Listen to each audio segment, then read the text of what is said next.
नमस्कार dear students. आज हम बात करेंगे बहुपद पर। बहुत सारे कमेंट आने के बाद मैंने देखा है कि जो बहुपद है उसके बारे में बहुत ही ज्यादा कंफ्यूजन रहता है कि स्टूडेंट्स को सर बहुपद के बारे में समझ में नहीं आता है। तो इसके बारे में पहले हम बहुपद के बारे में जानेंगे, उसके बाद हमारे बीजक व्यंजक हैं इन सब के बारे में पढ़ेंगे। तो इनमें हमारा क्या होता है कि बहुत ही वीक पॉइंट होता है, इसलिए मैंने एक बहुपद पर बिल्कुल सिंपल और बेसिक का वीडियो बनाया है। तो आज हम बात करते हैं जो बहुपद है उसके बेसिक की। देखिए जो बहुपद होता है उसका बेसिक क्या होता है। सबसे पहले मैं बात करता हूं कि जो बहुपद है वो बहुपद क्या होता है। बहुपद के लिए हमारे पास कंडीशन होती है। जो बहुपद होता है उसके लिए कंडीशन क्या होती है कि जो सर हमारे पास बहुपद है वो क्या होता है, एक चर का होता है। क्या होता है, एक चर का होता है। कहने का मतलब क्या हो गया कि सर हमारे पास में 4x + 5, 2y + 3, 5x + 2y + z, इस प्रकार से हमारे पास क्या है, एक व्यंजक है। ये बहुत सारे हमारे पास क्या है, व्यंजक है। लेकिन ये व्यंजक रूप में ही है। इनको बहुपद कब कहेंगे, किस कंडीशन में हमारे पास बहुपद के रूप में आएंगे। तो देखिए दोस्तों, हमारे पास में जो बहुपद है उसके लिए कंडीशन है कि सर उसमें क्या होना चाहिए, एक चर होना चाहिए। चर क्या होते हैं, x, y, z। कहने का मतलब चर और चर अचर, इनके बारे में हम बात करते हैं। चर और अचर। चर तो क्या होते हैं सर, x, y, z, और अचर क्या होते हैं कि 5, 7, पाई, ये इस प्रकार की संख्याएं होती हैं। कहने का मतलब चर राशि वो होती है जिनका मान परिवर्तित होता है, एक मान पर क्या होता है, निर्भर करता है। लेकिन अचर राशि कौन सी होती है, जिनका मान बिल्कुल निश्चित होता है। भाई हमारे पास 5 का नोट है, हम दुकानदार के पास लेके जाएंगे, बोलेंगे 10 रुपए में चला लो, तो चला सकता है क्या, नहीं चलाएगा, क्योंकि उसका फिक्स वैल्यू कितना है, 5 रुपए है। इसलिए वो क्या है, अचर राशि है। और हम क्या करेंगे, जैसे मान लो सरफ है, कोई भी एक सामान लेने जाएंगे, साबुन लेने जाएंगे, तो उसका जो मान है वो क्या रहता है, घटता बढ़ता रहता है। क्योंकि वो क्या है, डिपेंड है, किसके डिपेंड है कि मजदूर की जो वैल्यू है, वो जो हमारी कंपनी है वो कितना प्रोडक्ट बना रही है, कितनी डिमांड है, उन सब पे क्या करती है, निर्भर करती है। इसलिए हमारे पास चर का जो मान है वो परिवर्तित होता है। तो ये चर का मान हमारा व्यंजक के ऊपर डिपेंड करता है, उसके साथ जो अचर राशि है उसके ऊपर डिपेंड करता है सर। तो देखो यहाँ पे बहुपद की हम बात कर रहे हैं, ये चर राशि और ये अचर राशि होगी, ठीक है। अब बात करते हैं कि जो बहुपद है वो क्या है सर। बहुपद में हमारे पास क्या होता है, पहला प्रतिबंध है कि चर क्या होंगे, एक चर होगा। दूसरा क्या है कि हमारे पास जो चर है उस चर की घात क्या होगी सर, उस चर की घात क्या होगी, प्लस में होगी सर। उसकी घात क्या होगी, प्लस में होगी। कहने का मतलब क्या हो गया कि सर ये चर है तो इसकी घात 1, y की घात 5, z की घात 3, इस प्रकार से कोई भी संख्या, जैसे मान लो x की घात 2, ऐसी कोई क्या होगी जो घात है वो किस रूप में होगी, प्लस के रूप में होगी सर, माइनस के रूप में नहीं होगी और ना ही बटा में होगी। जैसे मान लो x की पावर मैं कह दूं 1/2, x की पावर -5, तो ये हमारे पास क्या है, पॉसिबल नहीं है। ये अगर ये है तो हम क्या कहेंगे, बहुपद नहीं कहेंगे। तो इसके लिए हमने क्या किया कि जो सर बहुपद है उसको हम कैसे प्रदर्शित करेंगे कि जो बहुपद है उसके लिए हम f(x) का कोई फलन लेंगे, ठीक है। इसके सामने ये जो हमारा व्यंजक है उस व्यंजक को प्रदर्शित कर देंगे। जैसे मान लो मैंने लिख दिया 5x² + 3x + 7, ये कोई भी मैंने व्यंजक लिखा और इस व्यंजक के सामने क्या लिख दिया, f(x). अब कहने का मतलब जो सर ये x है वो x क्या कर रहा है, इसके ऊपर निर्भर कर रहा है कि हमारे पास x का यहाँ जो भी मान रखेंगे वो हमारे पास इसमें रखा जाएगा। अब थोड़ा सा क्या है कि दिमाग में क्या बात चल रही है कि सर ये तो हमारे पास क्या हो गया, बहुपद हो गया, लेकिन हमने एक शब्द और सुना है। क्या सुना है कि सर एक शब्द सुना है, समीकरण। ये समीकरण सुना है। सब हमें ये भी बता दो कि समीकरण और बहुपद इनमें क्या अंतर होता है, क्योंकि हम बहुत सारे टाइम में क्या होते हैं, कंफ्यूजन हो जाते हैं कि बहुपद है या समीकरण है। तो हम बात कर लेते हैं ये क्या अंतर होता है। ये हमारा क्या है, एक व्यंजक है। इस व्यंजक को मैंने क्या लिख दिया, 5x² + 3x + 7, इसके बराबर मैंने क्या लिख दिया, 0 लिख दिया। तो ये किस में चेंज हो गया, समीकरण में। और इस व्यंजक के बराबर में मैंने क्या लिख दिया, fx लिख दिया, या यहाँ पे लिख दिया मैंने px लिख दिया। तो ये हमारा किस में चेंज हो जाएगा, किस में चेंज होगा, बहुपद में चेंज हो जाएगा। ठीक है, तो आपको समझ में आ गया बहुपद क्या है, कि सर यदि उस व्यंजक के बराबर में हम px fx ये लिख देंगे तो हमारे पास क्या हो जाएगा, बहुपद हो जाएगा। और यदि उस व्यंजक के बराबर में हम क्या लिख देंगे, 0 लिख देंगे तो हमारे पास क्या हो जाएगा, समीकरण हो जाएगा। ठीक है, अब इसी प्रकार से हम क्या करते हैं कि जो बहुपद होता है उस बहुपद के भी कुछ थोड़े प्रकार होते हैं, वो भी बात कर लेते हैं। अब हमें सर ये तो समझ में आ गया कि बहुपद क्या होता है। तो बहुत सारे बात हमारे पास क्या है, बहुपद है। जैसे मैं लिख देता हूं fx बराबर क्या हो गया, fx ax plus b, fx बराबर ax square plus bx plus c,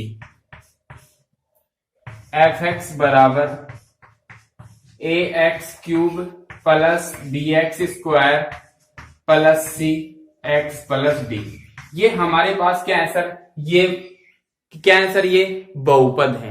क्यों है, क्योंकि इनके साथ fx fx fx आ गया और ये हमारा व्यंजक है, इसके सामने हम fx फलन लगा दिया तो हमारा क्या हो गया, ये सर बहुपद हो गया। कोई दिक्कत है क्या, कोई दिक्कत नहीं है सर। ठीक है, तो यहाँ पे देखो हमारे पास क्या है, a b c d, ये 4 राशि आई है भाई। यहाँ तो ए बी आ गया, यहाँ ए बी सी आ गया, यहाँ ए बी सी डी आ गया। तो यहाँ ए बी सी डी आए हैं तो इनका जो मान है वो सदैव हमारे पास क्या होता है, सदैव हमारे पास क्या होता है, ए नॉट इक्वल टू 0। इनका जो मान होगा वो क्या होगा, ए नॉट इक्वल टू 0 होगा।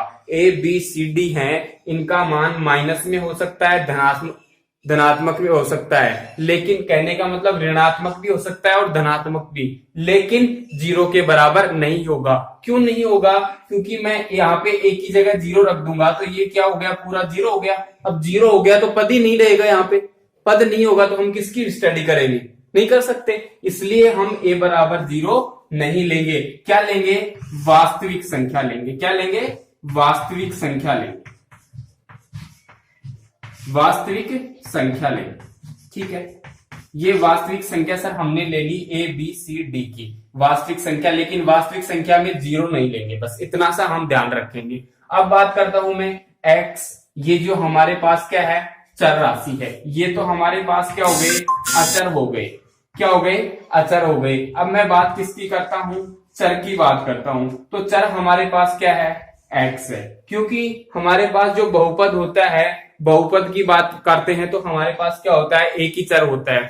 अब उस चर की जो घात होती है, अब मैंने क्या लिख दिया, 2 लिख दिया, यहाँ कितना लिख दिया, 3 लिख दिया, इस प्रकार से घात होती है। तो चर की जो घात होती है वो घात हमारे पास क्या होती है, प्राकृत संख्या होती है। क्या होती है, प्राकृत संख्या होती है। ठीक है, चर की जो घात होगी वो हमारे पास क्या होगी, धनात्मक होगी।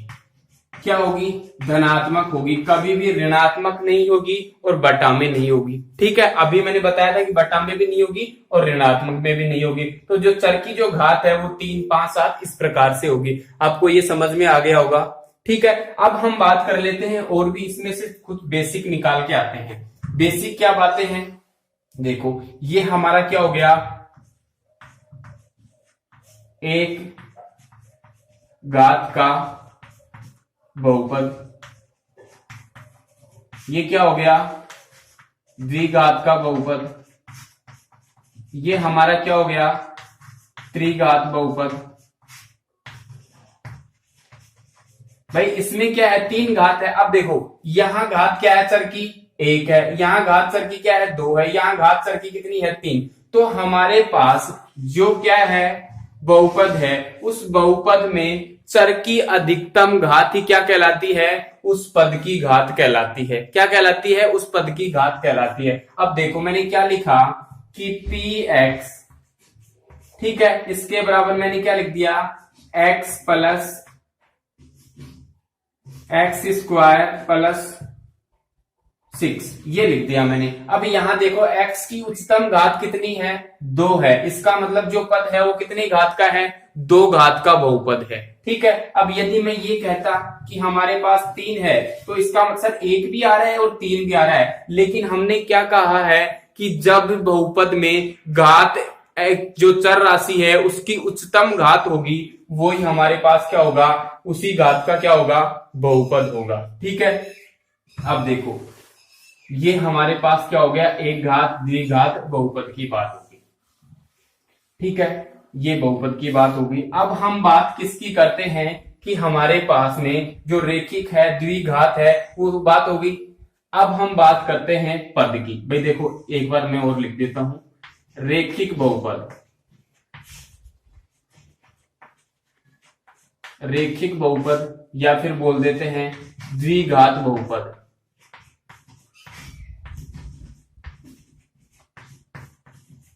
या फिर बोल देते हैं त्रिघात बहुपद।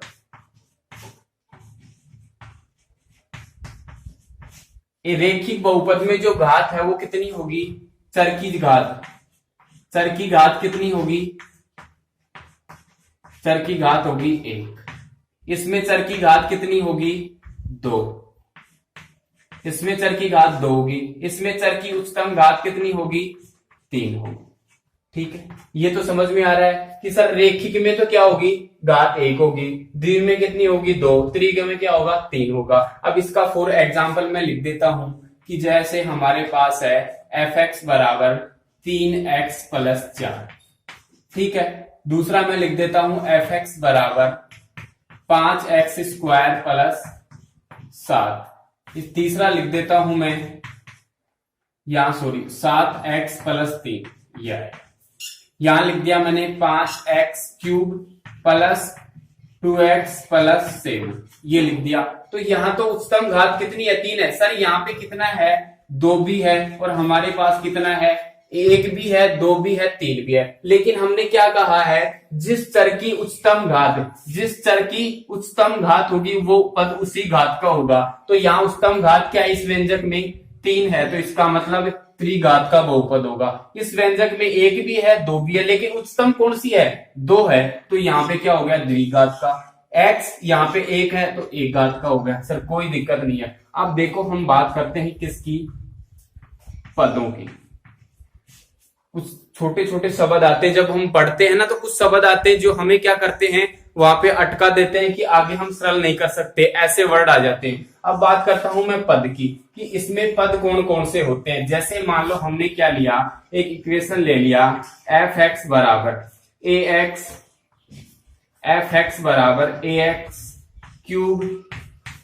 bx² + cx + d। ठीक है, तो हमारे पास जो पद हैं वो क्या होंगे, वो क्या होंगे सर, एक पद तो हो गया ax³, एक पद हो गया सर bx², एक पद हो गया सर cx, एक पद हो गया सर d। ये हमारे पास क्या है, ये पद है। ठीक है, तो इसमें कितने पद हो गए, 4 पद हो गए सर। कितने पद हो गए, 4 पद हो गए। तो इसमें कोई दिक्कत है कि ये पद हो गए। अब बात करते हैं पदों के गुणांक की। भाई पद तो हमें समझ में आ गए, अब बात करते हैं पदों के गुणांक। अब देखो यहाँ पे ये पद है, तो इस पद का गुणांक क्या होगा सर, x³ का गुणांक, x² का गुणांक, x का गुणांक। ठीक है, तो ये हमारे पास क्या है, गुणांक। x³ का गुणांक कितना है, a है सर। x² का गुणांक कितना है, b है। भाई गुणांक का मतलब जो अचर राशि है ना, जो चेंज नहीं होती है, जिसका मान क्या है, फिक्स है, उसकी बात कर रहे हैं। अब यहाँ x का गुणांक कितना है, c है। ठीक है, तो ये हमारे पास क्या हो गए, पदों के गुणांक हो गए। जब हमें बोलेगा कि पदों के गुणांक बताओ तो हम बता देंगे, x³ के अलावा जो भी है वो क्या हो गया, हमारा गुणांक हो गया। अब देखो यहाँ पे ये कोई समीकरण था, इस समीकरण में हमें बोलता है कि हमें क्या करना है कि सर x³ का बताओ, x² का बताओ गुणांक, x का बताओ, ये हमें क्या बताने हैं, गुणांक बताना है।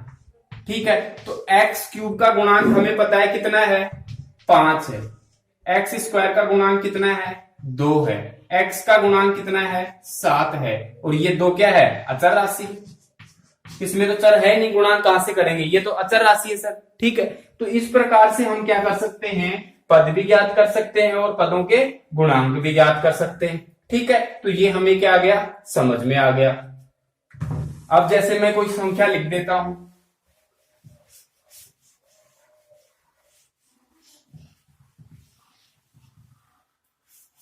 जैसे मैंने कोई भी संख्या लिख दी। क्या संख्या लिख दी?